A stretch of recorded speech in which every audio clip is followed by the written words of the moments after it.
let's just unpack this. It's January 18th, 2026. Mm-hmm. And if you're listening to this, you're probably doing exactly what I'm doing. You're sitting on your couch staring at, I don't know, a blank TV and just trying to process the absolute whiplash of the last 2 years. Emotional whiplash. Yeah. The season is over. The record is 5-12. And the silence in the room, it is loud. It's that, that specific, heavy, suffocating silence that only happens after you realize you've been, sold a bill of goods. It is a stark, brutal contrast to the noise in this city exactly 1 year ago, isn't it? Stark. It's a different planet. Think back to January 2025. I mean, the vibe was electric. Oh, absolutely. We were coming off that just unexpected, magical run to the NFC Championship game in 24. We felt like we had arrived. Way ahead of schedule. We were the it team. The darlings of the league for a minute there. The national media loved us. We loved us. And now, 5-12, it's not just a step back. It feels like we fell off a cliff and hit every single rock on the way down. It is a sobering reality check, for sure.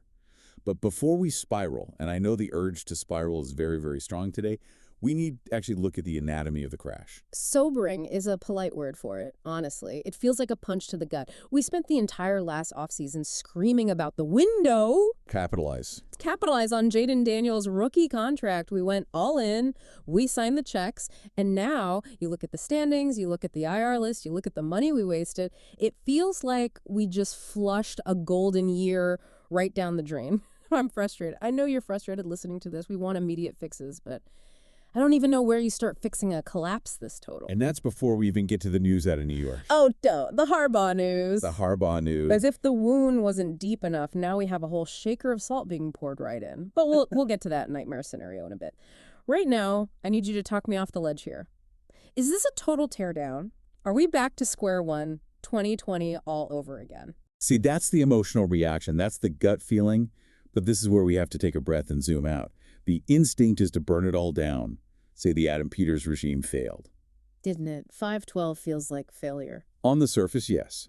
But if you actually look at the data and you read the reporting coming out of Ashburn this week, specifically from Dean Jones over at Fansided, I don't see a total failure. I see a necessary, albeit incredibly painful, recalibration. A recalibration. 5-12 is a recalibration. That sounds like corporate speak for, we have no idea what we're doing, but please keep buying season tickets. It sounds like spin. I totally agree. But in the NFL, recalibration is a very specific strategic term. It means you're acknowledging a mistake and pivoting before it becomes like a terminal illness for the franchise. Okay. Look, we have a massive stack of sources today that paint a really specific picture of what went wrong in 2025.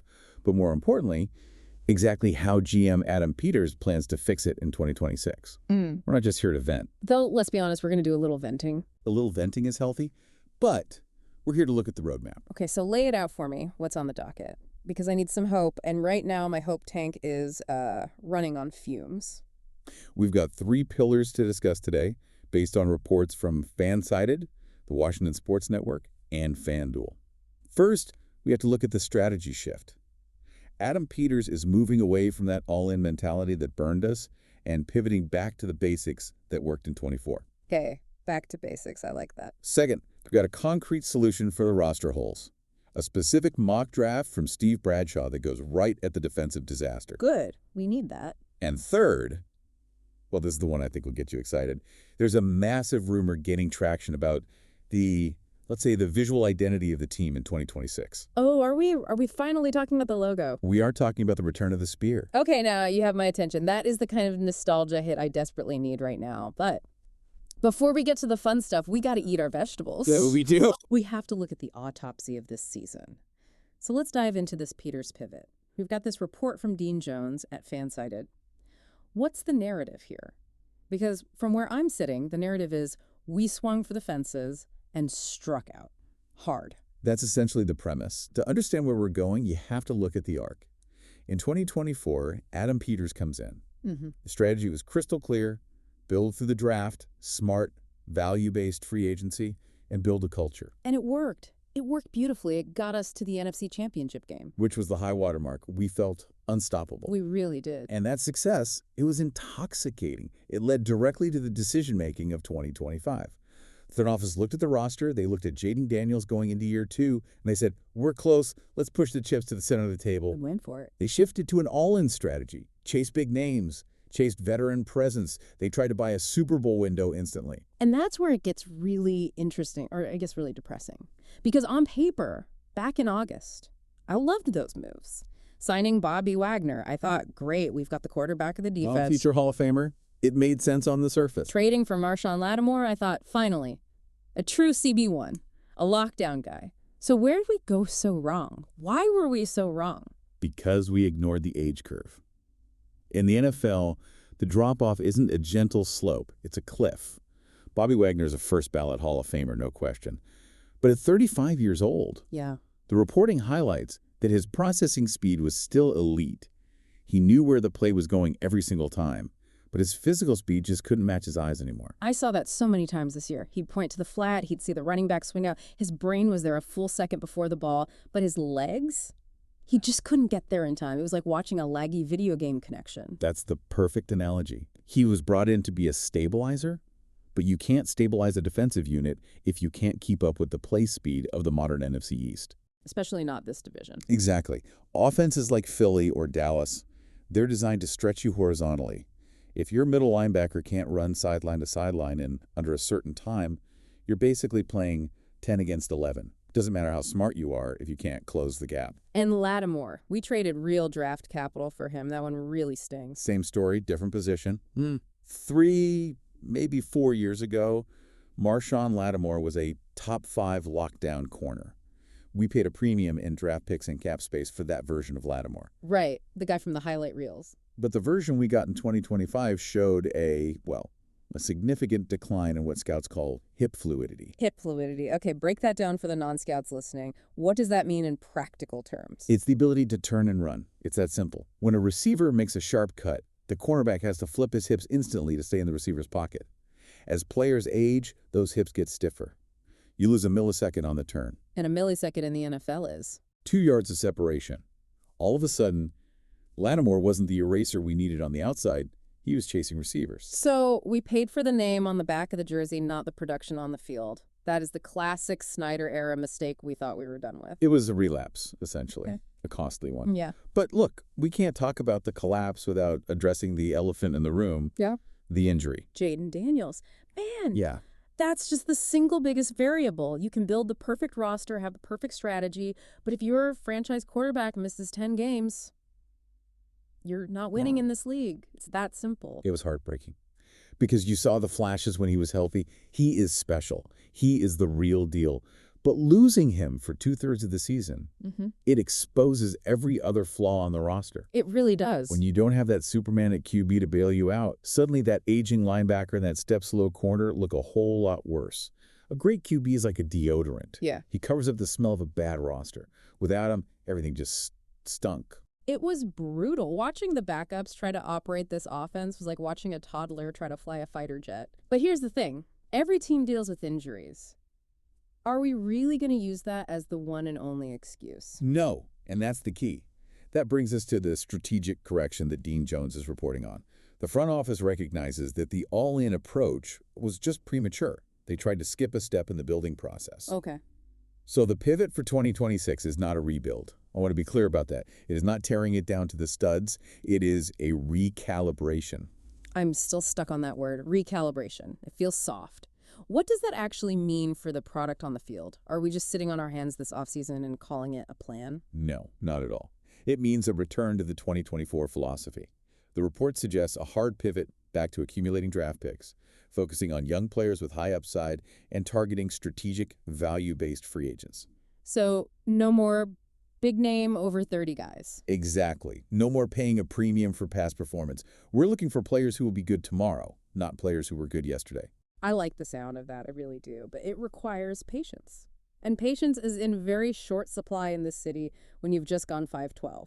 It does require patience, but here is why you shouldn't despair. Yeah. Peters isn't starting from zero. This is not 2020. This isn't even 2024. We have a distinct asset advantage this time around. Okay, what kind of advantage? First, despite the spending last year, the team still has decent cap space. And that's because they structured those veteran deals smartly, with outs. Wait, explain the outs, because I thought we were on the hook for Wagner and Lattimore's money forever. Not exactly. They used what are called void years. It's a bit of accounting magic, but essentially they push some of the salary cap hit into future years on paper to make the hit smaller now. Right. Kicking the can down the road. A little bit, but the actual guaranteed money falls off quickly.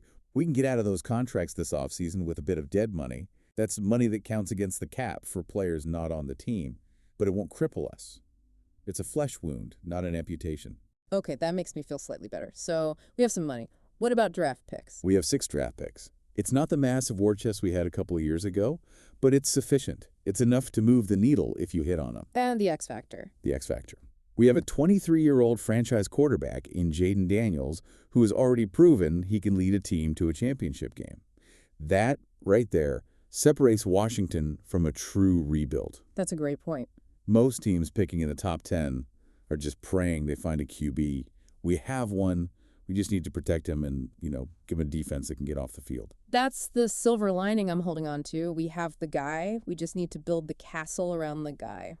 But, and this is a big but, the castle walls just got a lot harder to defend. We have to talk about the news that broke this morning, the external threat. I wondered when you'd circle back to this. The Harbaugh factor. It's terrifying, honestly. John Harbaugh has been hired as the head coach of the New York Giants. The Giants. Our division rivals, the team that we usually count on to be a clown show right alongside us. It shifts the entire landscape of the NFC East dramatically. It does. Look, the Giants have been a mess. They've been the one team we could consistently point to and say, well, at least we aren't them. But Harbaugh, the guy is a winner, period. He brings instant credibility, instant discipline, and usually instant physical smash-mouth football. It raises the floor of the entire division. You have the Eagles, who are always going to be competitive. The Cowboys, for all their drama, have a ton of talent. And now the Giants have a Super Bowl winning coach who specializes in toughness. So what does this mean for Adam Peters? It means the margin for error has evaporated. It's gone. Exactly. You can't miss this offseason. You can't have a recalibration year where you go 7-10 and say, well, we're learning and growing. Because Harbaugh is going to have that Giants team playing hard from week 1. If Peters misses on these draft picks, or if this strategy pivot takes too long to gel, we could blink and find ourselves stuck in the basement of the NFC East for the next 3 years. The urgency is absolute, which segues perfectly into the how. We know the strategy is changing back to the draft, but who are they picking? Because if you need to beat a John Harbaugh team, you need talent, real talent. Right. Let's get into the specifics. We've got this mock draft from Steve Bradshaw at the Washington Sports Network. And I have to say, when I first looked at this, I breathed a sigh of relief. It's a 5-round mock, and it is focused almost entirely on the one thing we desperately need. Defensive talent. Defensive talent. It's beautiful. It's a very targeted mock draft. Yeah. Bradshaw clearly identifies that while the offense sputtered without Daniels, the defense was the unit that truly kept this team from competing in those close games. So let's start at the top. We're picking at number 7, a top 10 pick. Painful to earn it, but so valuable to have. Bradshaw has us taking Arvell Reese, the edge rusher / linebacker from Ohio State. This is a fascinating selection. Arvell Reese is widely considered an elite edge prospect. In many draft classes, he'd be a lock for the top 5, maybe even top 3. So why is he falling to 7? Is there a red flag? Another injury concern? Because, I swear, I cannot deal with another first-round pick spending his rookie year in the training room. No, nothing like that. It's actually a quirk of this specific draft class. Bradshaw notes that Dante Moore, the top quarterback prospect, decided to return to college. Ah, okay. That decision shook up the top 10 order significantly. Usually, a bunch of QBs get picked early, and that pushes all the other talent down the board. This year, the lack of top-tier QB depth might have actually pushed Reese down simply because teams are reaching for offensive tackles or wide receivers instead. So the offensive scarcity at the top is our gain. Precisely. If he's there at number 7, you run the card up. It's a no-brainer. I watched a bit of Reese at Ohio State. The word that comes to mind for me is violent, in a good way. The scouting report highlights his speed and his technique, which are both excellent, but the one trait that really stands out, and Bradshaw uses this specific descriptor, is his incansable motor, a tireless motor. He just does not stop. And that is exactly what we need. Think about the quarterbacks in our division. Jalen Hurts is always extending plays.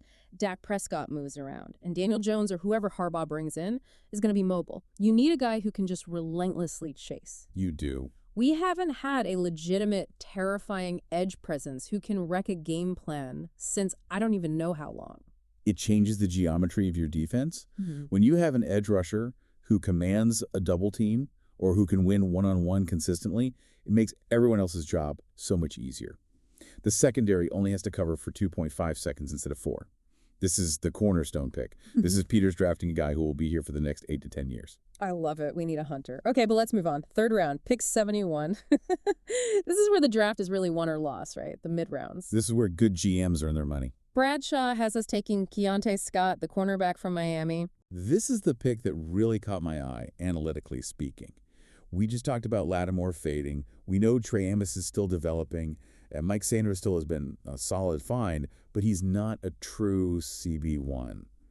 We are desperate for cornerback depth. But a third rounder, is he a guy who can come in and start? And more importantly, why is he still available at pick 71? There's a specific data point here that I think makes this a quintessential Adam Peters type of pick. It's a market inefficiency play. Keontae Scott has a slot stigma. Break that down for me. Why is playing the slot a stigma? Historically, NFL teams have valued the tall, lanky corners who play on the outside, near the sideline, because they're the ones defending the deep bombs downfield. The classic shutdown corner. Exactly. The slot corner plays inside, closer to the line of scrimmage. They're usually a bit smaller, a bit quicker. Teams just don't value them as highly. They pay less for them and they draft them later. But in the modern NFL, where teams run 3 wide receivers on almost every single play, the slot corner is a starter. So we're getting a starting caliber player at a discount because he doesn't fit some old school prototype. That's the argument. And there's a specific data point here you have to see.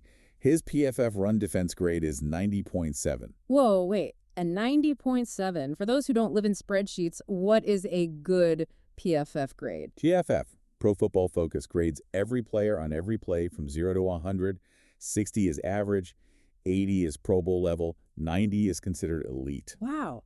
A 90.7 run grade for a cornerback? That's like linebacker territory. Exactly. And why does that matter so much? Think about our division. What do the Eagles do? They run the ball. What do you think a John Harbaugh coach Giants team is going to do? Run it right down our throats. They will run the ball. And having a corner who can step up and make a tackle, who isn't a liability in the run game, is absolutely invaluable. That's a great point. We always think of corners just as guys who bat balls away, but if they get washed out on a sweep or they miss a tackle on a screen pass, that's a 20-yard gain. And Scott comes into the league technically refined because he played in the slot. He understands leverage. He understands spacing. He understands gap integrity. Bradshaw argues that him falling to the third round because of that slot label is an absolute steal. He has the size and the technique to play on the outside, but he brings that toughness you usually only see from guys on the inside. It feels like a Moneyball pick. Getting first-round production at a third-round price because he doesn't fit the prototype perfectly, I can get behind that. Yeah. Okay, now let's look at the fifth round.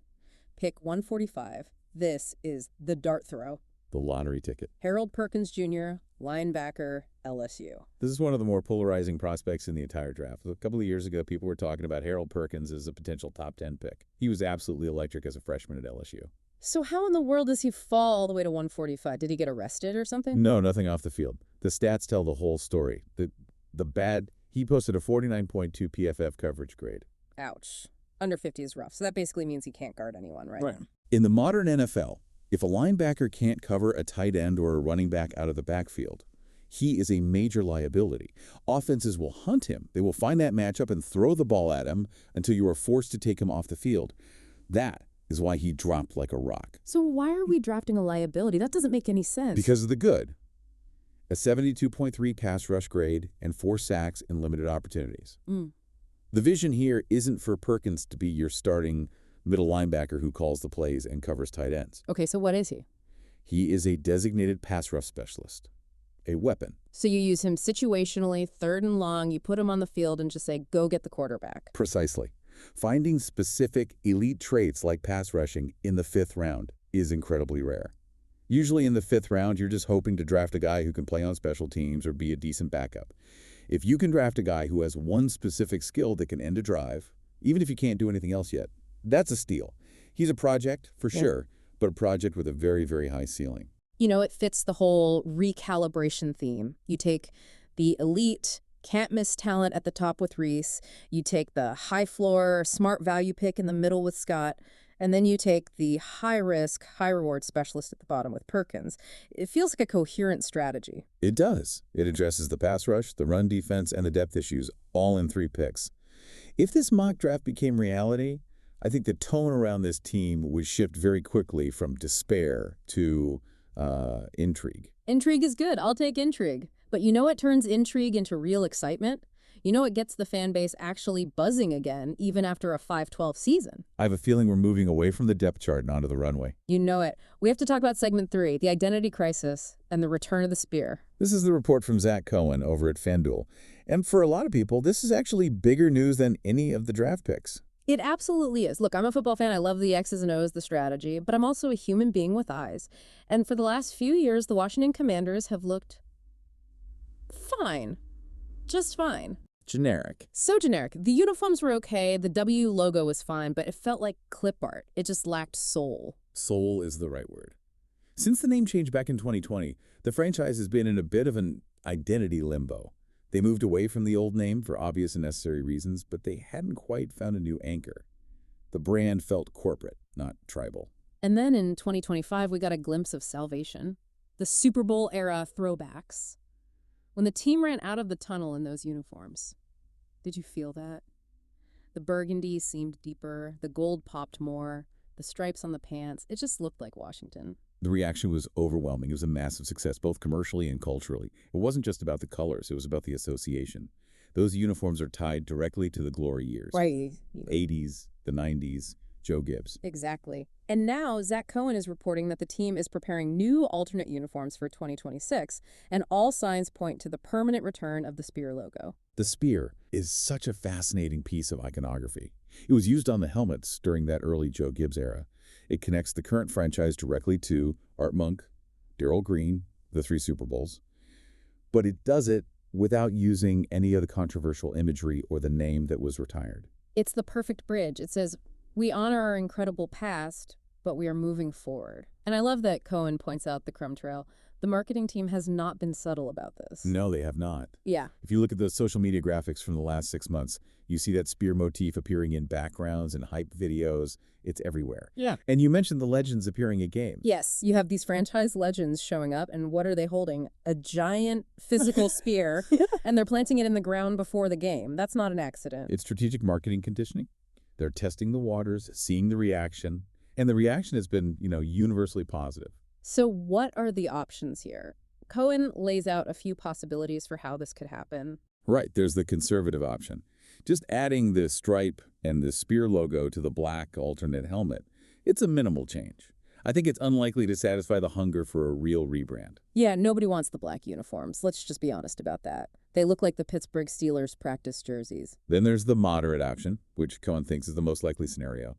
Official alternate uniforms that use the spear. So you keep the current W as the primary look, but you feature the spear heavily in primetime games or other big moments. And the aggressive option, the dream scenario. A full rebrand, making the spear the primary logo of the team. That's it. That's the one I want. I want to wash away the generic expansion team vibe of the last few years and finally reclaim our heritage. And analytically, it makes perfect sense. Josh Harris, the owner, bought this team in 2023.